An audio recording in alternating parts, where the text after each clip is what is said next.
दोस्तों Marvel cinematic universe में हमारे जो ओरिजिनल एवेंजर्स है उनमें से हर एक सुपर हीरो की सोलो फिल्म आ गई है या फिर टीवी सीरीज आने वाली है। चाहे बात करें आयरन मैन की, कैप्टन अमेरिका की, थॉर की, अरे मैं तो भूल ही गया, थॉर की तो 4th पार्ट भी आने वाली है। और यहाँ पे ब्लैक विडो को फाइनली उसके सेक्रीफाइस के बाद उसकी एक सोलो फिल्म मिली और हॉकाई की भी टीवी सीरीज हम लोग को देखने को मिलने वाली है नेक्स्ट ईयर में। लेकिन अगर बचे मार्क फेलो वाले हल तो उनका क्या होगा? क्या मार्वल सिनेमैटिक यूनिवर्स के फेज 5 में उनका कोई स्कोप है? क्योंकि अगर हम लोग बात करें मार्वल सिनेमैटिक यूनिवर्स के फेज 4 की तो ऑलमोस्ट हमने कंप्लीट लिस्ट देख ली है, जिसमें से हम लोग को 2 मूवी ऐसी दिखाई दे रही है या फिर क्या एक मूवी और एक टीवी सीरीज ऐसी दिखाई दे रही है जहाँ पे हल्क का रोल हो सकता है, या तो शी हल्क जिसमें हल्क का कैमियो जरूर होने वाला है। उन सब के बाद थॉर लव एंड थंडर में भी हल्क आने के काफी ज्यादा चांसेस है। लेकिन हम फैंस क्या चाहते हैं? फैंस चाहते हैं कि फेज 5 में हल्क एक सोलो फिल्म देखने को मिले, क्योंकि अभी भी हल्क को लेके काफी अच्छी स्टोरी लाइन बन सकती है। हल्क सुपर हीरो भी बन सकता है, हल्क सुपर विलन भी बन सकता है। लेकिन आज के इस वीडियो में हम हल्क की बात करेंगे जो कि काफी डिफरेंट होगा, जो कि है वर्ल्ड ब्रेकर हल्क। लेकिन दोस्तों कंप्लीट वीडियो स्टार्ट करने से पहले आप लोग कर दीजिए वीडियो को लाइक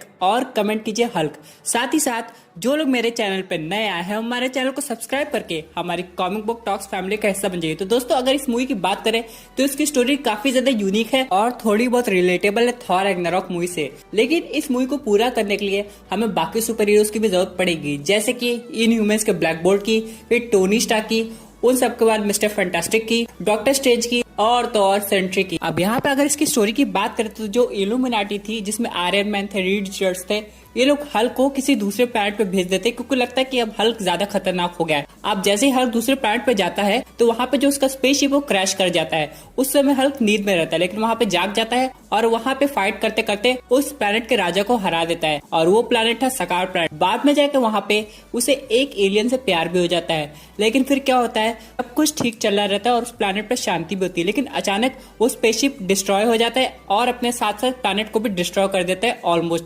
वहाँ पे सब लोग तो नहीं मरते, लेकिन हाँ इसी प्रोसेस में हल्क की वाइफ मर जाती है। ये सब देख के हल्क काफी ज्यादा गुस्सा हो जाता है और यहाँ पे वो प्लैनेट की एनर्जी को अब्सॉर्ब करने लगता है। यानी कि पहले से उसके अंदर गामा रेडिएशन थी, प्लस जो प्लैनेट के पास जो रेडिएशन हुई थी वो सब अब्सॉर्ब करके वो काफी ज्यादा पावरफुल हो जाता है। वो डिसाइड करता है कि जो जो लोग इसके लिए जिम्मेदार है वो उनको कभी माफ नहीं करेगा। और सबसे पहले वो चला जाता है चांद पे।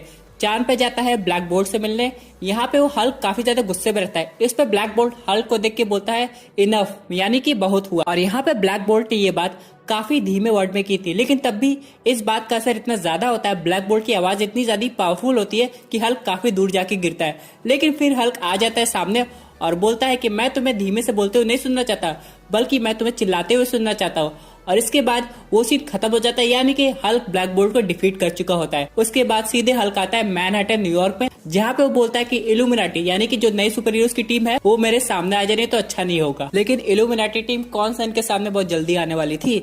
यहाँ पे बहुत सारे लोग आते हैं जिससे हल्क फाइट करता है, जैसे कि जगरनट, उसके बाद घोस्ट राइडर, फिर कुछ ऐसे कमांडर्स होते हैं जो कि एंटी गामा स्क्वाड होते हैं जो कि हल्क को रोकना चाहते हैं। इन सब के बाद आता है टोनी स्टार्क हल्क बस्टर के साथ। आपने देखा होगा एवेंजर्स एज ऑफ अल्ट्रॉन में कि कैसे हल्क की और हल्क बस्टर की फाइट हुई जिसमें हल्क हार गया था। लेकिन वर्ल्ड ब्रेकर हल्क कॉमिक में सीन कुछ और रहता है। यहाँ पे काफी देर तक हल्क की और टोनी स्टार्क की फाइट होती है, लेकिन एंड में हल्क टोनी स्टार्क को हरा देता है। इन सब के बाद टोनी स्टार्क से हल्क ये कहता है कि तुमने उसे मार दिया, यानी कि वो अपनी वाइफ का रेफरेंस देता है। और इसके बाद वो स्टार्क टावर भी डिस्ट्रॉय कर देता है। इन सब के बाद जिस सुपर हीरो को डिफीट किया रहता है उन सब के ऊपर एक ऐसा डिवाइस लगा देता है जिनसे उनकी पावर्स चली जाए, यानी कि वो अपनी पावर्स का यूज ना कर पाए, इंक्लूडिंग सिल्वर सर्फर भी। जी हाँ दोस्तों, आपने बिल्कुल सही सुना, सिल्वर सर्फर जैसा पावरफुल कॉस्मिक सुपर हीरो भी हल्क की डिवाइस के सामने कुछ नहीं कर पाता।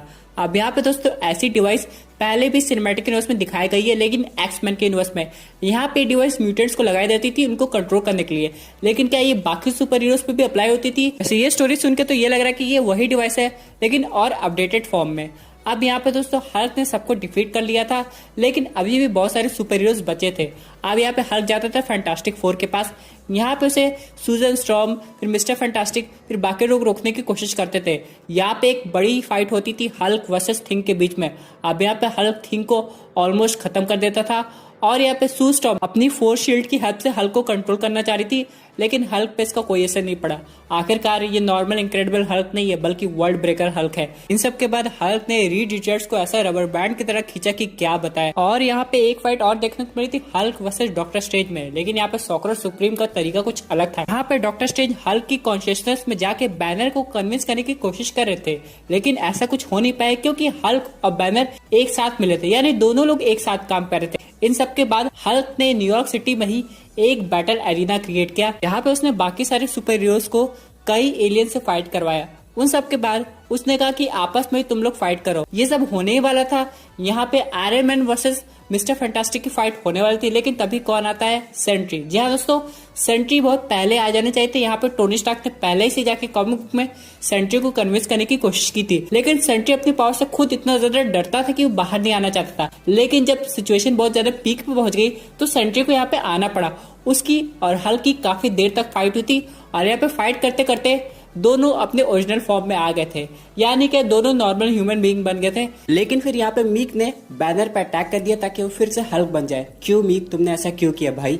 उन सब के बाद यहाँ पे बैनर की जगह उसके एक फ्रेंड है जिसका नाम था रिक जोन्स, वो अटैक उसको लग गया। ये सब देख के बैनर फिर से हल्क बन गया और काफी ज्यादा गुस्से में था। फिर यहाँ पे मीक बोलता है, हाँ मैं तुम्हें ऐसे गुस्से में देखना चाहता हूँ क्योंकि हम ही ने ये सब किया है। उसके बाद बैनर को ये पता चलता है कि जो सारे जो एलियन मेंबर थे जो हल्क के साथ अर्थ पे आए थे, वो एक्चुअली में रिस्पॉन्सिबल थे उस मशीन के डिस्ट्रॉय होने के लिए जिससे हल्क की वाइफ मर चुकी थी। यहाँ पे हल्क को जब ये पता चलता है कि यहाँ पे सुपर हीरोज ने बल्कि ये जो विलन्स थे, जो एलियंस थे, वो जिम्मेदार, तो हल्क काफी ज्यादा गुस्सा हो जाता है। उसके बॉडी से बहुत ज्यादा एनर्जी रेडिएट होती है जो कि गामा होती है, और यहाँ तक कि यहाँ आसपास में अर्थक्वेक आने लगता है। इन सब के बाद हल्क टोनी स्टार्क से कहता है, स्टार्क कुछ करो, नहीं तो मेरी बॉडी से इतनी ज्यादा एनर्जी निकलेगी कि प्लैनेट ही खत्म हो जाएगा, यानी कि हल्क का गुस्सा वर्ल्ड को ब्रेक कर देगा। अब यहाँ पे टोनी स्टार्क जैसे ही हल्क की बात सुनता है, वो अपनी सैटेलाइट को ऑर्डर देता है हल्क को सबसे पावरफुल एनर्जी से अटैक करने के लिए। अब यहाँ पे हल्क पे अटैक होता है और हल्क किसी तरह फिर से ब्रूस बैनर पे बन जाता है, लेकिन ये जो ब्रूस बैनर होता है वो काफी ज्यादा अनकॉन्शियस होता है क्योंकि उसने काफी ज्यादा फाइट की होती है। अब यहाँ पे शील्ड आती है, वो सब एलियंस को पकड़ती है, फिर ब्रूस बैनर को भी पकड़ लेती है। यहाँ पे आप लोग सोच रहे होंगे हल्क ने इल्यूमिनाटी की हर एक टीम से फाइट किया सिवाय नेमर के। अब यहाँ पे मैं आपको बताना चाहता हूँ जो इल्यूमिनाटी टीम है, जब स्टार्टिंग में हल्क को स्पेस में भेज रही थी, नेमर ही एक ऐसा बंदा था जो ये नहीं चाहता था। वो चाहता था कि हल्क अर्थ पर है, इसलिए हल्क ने नेमर से कभी फाइट नहीं की। आखिरकार दोनों यूनिवर्सल के कैरेक्टर्स है, यानी कि दोनों का राइट्स यूनिवर्सल के पास है। वैसे दोस्तों अगर बात करें इस मूवी की, तो ये मूवी बनने के मार्वल सिनेमैटिक यूनिवर्स में काफी ज्यादा पॉसिबिलिटी है, लेकिन इस यूनिवर्स में नहीं, किसी ऑल्टरनेट यूनिवर्स में doctor strange multiverse of madness के बाद हम लोग को कई पॉसिबिलिटी देखने को मिल सकती है। एवेंजर्स सीक्रेट वॉर एक ऐसी मूवी है जो मल्टीवर्स पे बेस है, फिर हल्क वर्सेस वुल्वरीन भी एक ऐसी मूवी होगी जो अलग यूनिवर्स पे बेस होगी। साथ ही साथ यहाँ पे जो डेडपूल का सिनेमैटिक यूनिवर्स बनेगा वो भी यहाँ मार्वल स्टूडियो सोच रहे किसी ऑल्टरनेट रियलिटी में बनाने को। तो अगर किसी तरह वर्ल्ड ब्रेकर हल्क मूवी आती है तो वो भी किसी और यूनिवर्स में बननी चाहिए, क्योंकि यहाँ पे टोनी स्टार्क तो है नहीं।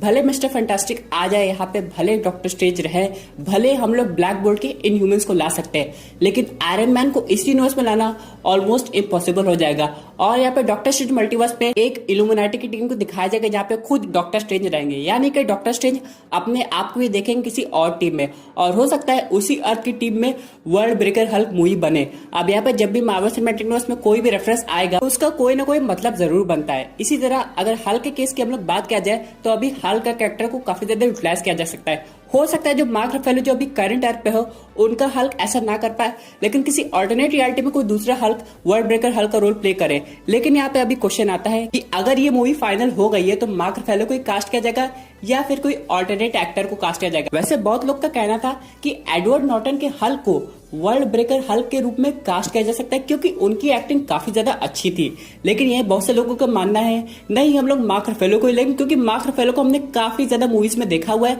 और वैसे भी मार्क रफेलो का हल्क अभी भी एग्जिस्ट करता है मार्वल सिनेमैटिक यूनिवर्स में। तो अगर मैं वीडियो को कंक्लूड करूं तो इस मूवी के अलावा एक और मूवी है जो कि हल्क वर्सेस वुल्वरीन की है। अब यहाँ पे अगर हम इस मूवी की बात करें तो यहाँ पे तो कास्टिंग हो क्या रहेगी वुल्वरीन की। इसी के साथ दोस्तों मैं आपको एक और अपडेट देना चाहता हूँ कि हरकुलिस का कैरेक्टर मार्वल सिनेमैटिक यूनिवर्स में आ रहा है, और यहाँ पे वो फेज 4 में भी आ सकता है, फेज 5 में भी आ सकता है।